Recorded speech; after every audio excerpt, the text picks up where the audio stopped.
Hey everyone, good morning. Today's hair of the day is BelleTress Peerless in the color British Milktea.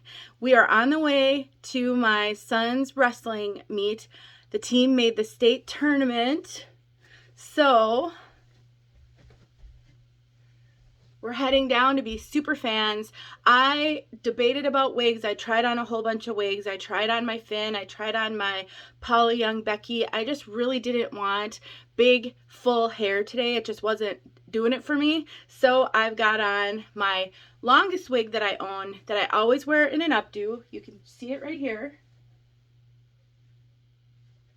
And this is a perfect example of why long wigs can really be a great addition to your wig collection because you can wear them in updos. You don't have to have full hair. It's casual, it's messy, it's perfect for a potentially long day at a sporting event when you're running around. I absolutely love this one and can't really wear her down because she is so long.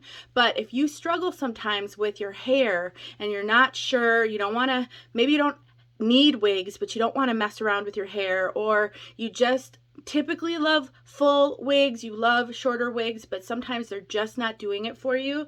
This is an example of why you might want to try getting a longer wig and then practice doing different types of updos. It really, really does make a difference.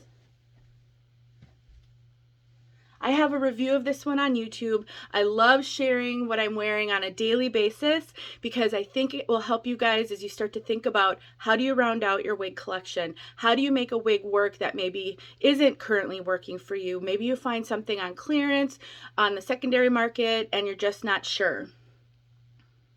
So anyway, here we go. Wish us luck. I hope they do well. They have their work cut out for them, but I'm super excited to see this. Talk to you guys soon. I hope you have a great day.